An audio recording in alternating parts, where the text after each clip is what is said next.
I am 35 and my ex-wife, Emily, is 30 as of the time I write this story. Emily and I had been married for more than 5 years, and I loved her so much.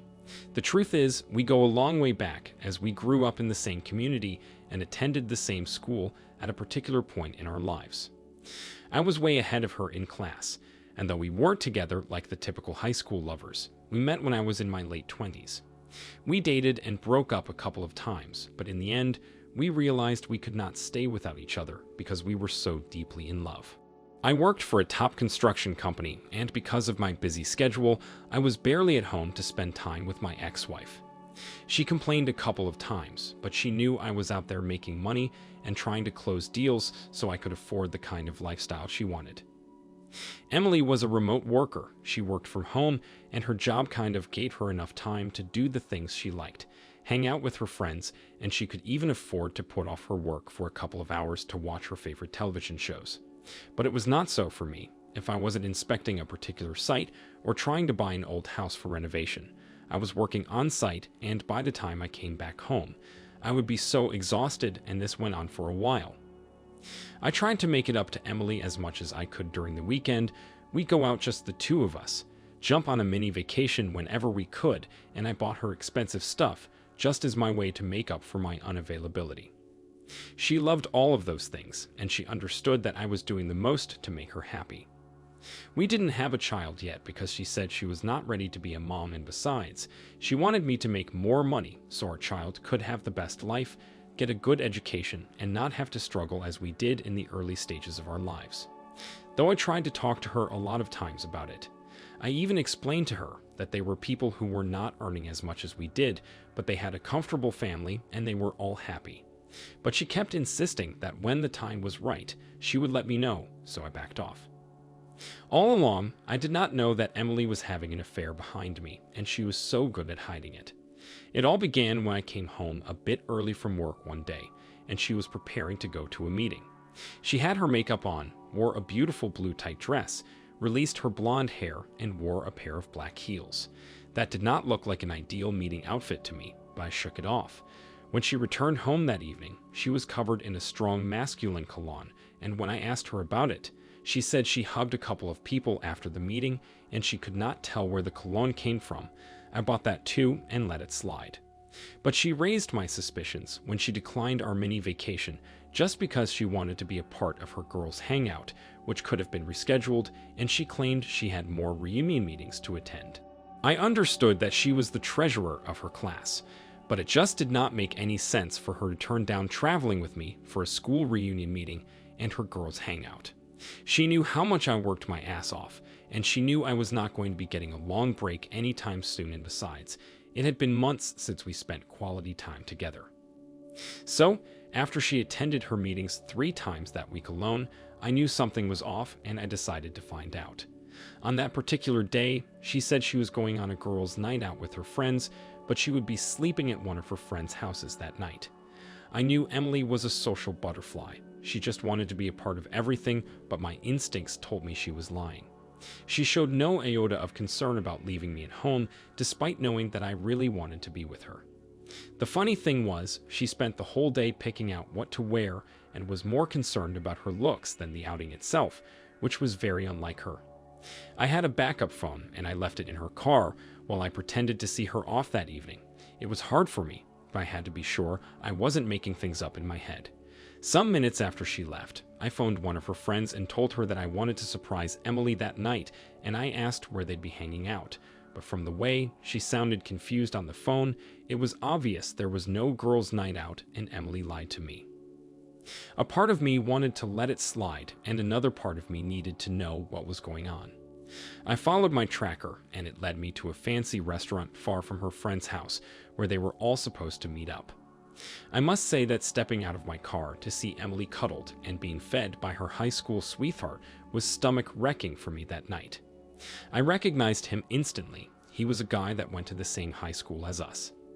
I knew she was up to something, but I was definitely not expecting to see her with David, of all people. Anyways, I did not create a scene. I just made sure she saw me, and I walked back to my car.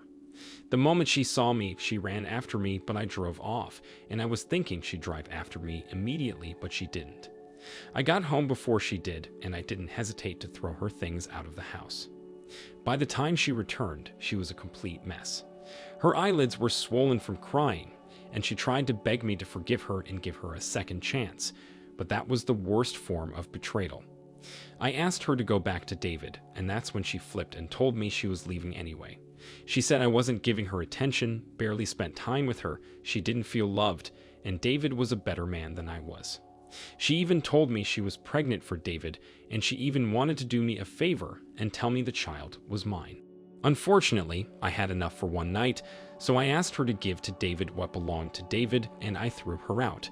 A couple of months later, we divorced, and by then her baby bump was so visible. It didn't take long before David ghosted her, and she had to deal with the baby all by herself, pay for her rent, and do multiple jobs just to get things going. To even think that I never asked her to contribute to the rent or some of the bills at home. I paid all of them by myself, and I never complained, yet she never appreciated any of that. It was her loss because I did all I could to treat her right, and I was faithful. But I have moved on now, though it was hard, but I know I'm going to be open to being with someone better pretty soon. OP, I agree with you. She had to give to David what belonged to him, and I'm glad you did not fall into the trap of giving her a second chance. And to think that she did not even show remorse and went ahead to compare you with her lover, that is pathetic. I understand that you loved her, but she didn't, because if she loved you, she would never want to hurt you or even get pregnant with another man's baby. As you said, it's the worst form of betrayal.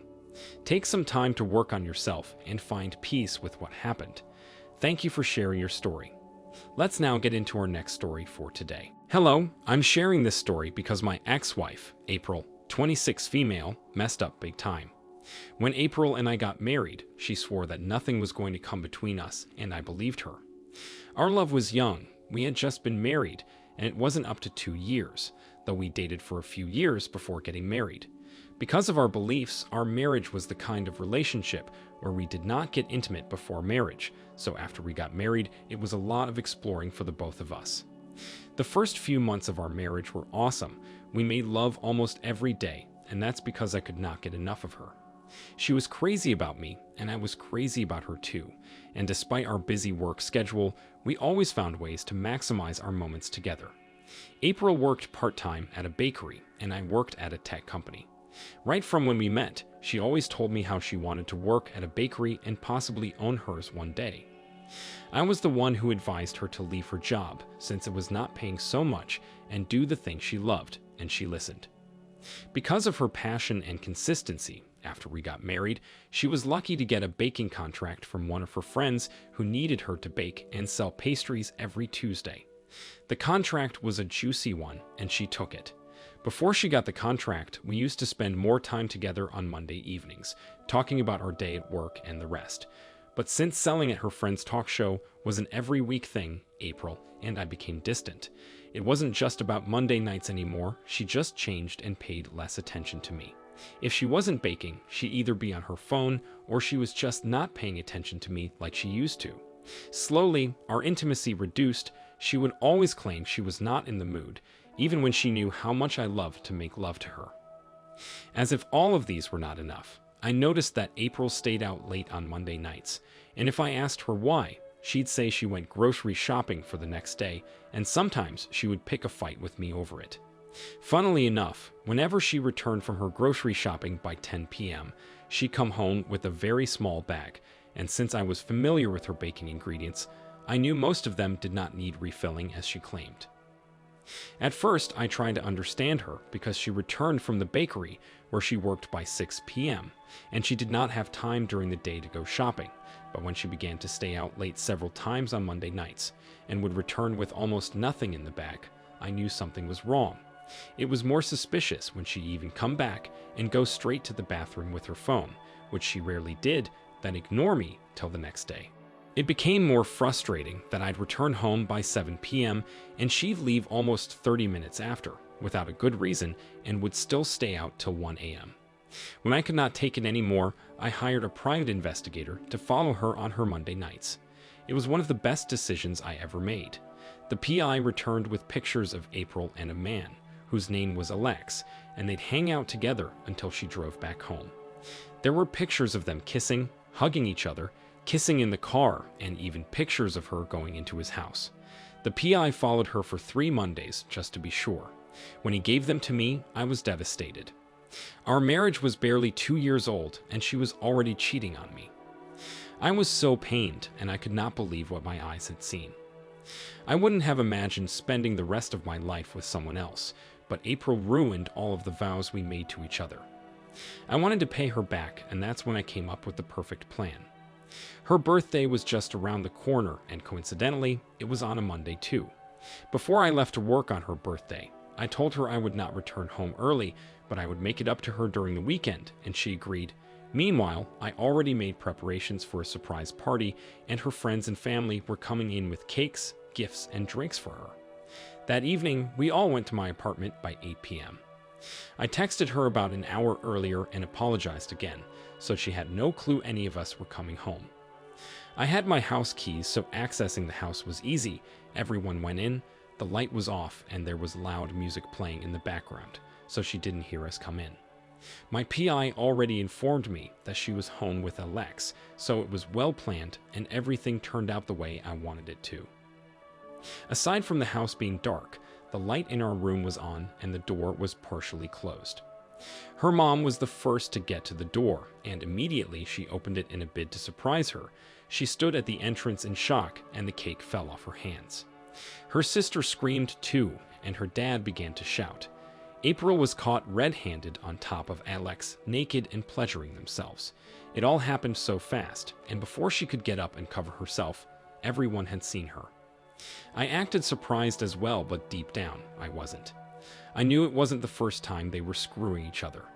Her best friend, Anna, was there, and from the look on her face, she did not expect to see April like that. Anna tried to push people out of the corridor, but it was too late. Everyone came to take a peek at April and her lover. I pretended to be so hurt, and I punched Alex until I broke his nose. April's father tried to hold me down, but it wasn't working. April, on the other hand, was confused about who to beg or apologize to. She tried begging me and her parents at the same time, but her parents turned away in shame and left the house. I had to keep my act, so I threw both April and her lover out of the house, and the party was never held. Before her birthday, I had contacted a lawyer, and my divorce papers were already on their way. When it was ready, April signed, and we parted ways. As I expected, Alex ditched her. He just wanted a fling with her and did not think it would ruin her marriage. Her parents shut the door behind her too, but her best friend took her in for a while, though she was so disappointed. After our divorce, she showed up at my house a couple of times and stalked me on social media even after I blocked her. In the end, she got sent a restraining order to stay away from me and stay off my property. Though it was all planned, I still find it hard to get rid of the image of April sleeping with her lover on our matrimonial bed. I miss her most of the time, but I'm glad I learned the truth early. I have moved on now, but I'm not ready for anything serious, and I don't think I'll be anytime soon. OP, I understand how you feel. Maybe not totally, but I do. April did a horrible thing to you, but even though you humiliated her, no man deserves to get that from his wife. I understand that you loved her so much and planned on spending the rest of your life with her, but you can consider this as a good riddance to a selfish woman. If you didn't find out, she probably would have cheated on you in the future, but I'm glad you found out early, and it was really smart of you to hire a private investigator. It's a good thing her parents were there. You don't have to explain anything to them, and she'll have to live with the disappointment for a very long time. Thank you for sharing your story with us. We are proud that you made the right decision. Thank you all for taking the time to listen to today's stories. If you enjoyed listening, please feel free to like and subscribe if you haven't already. Also, comment below with your thoughts on what happened. Take care.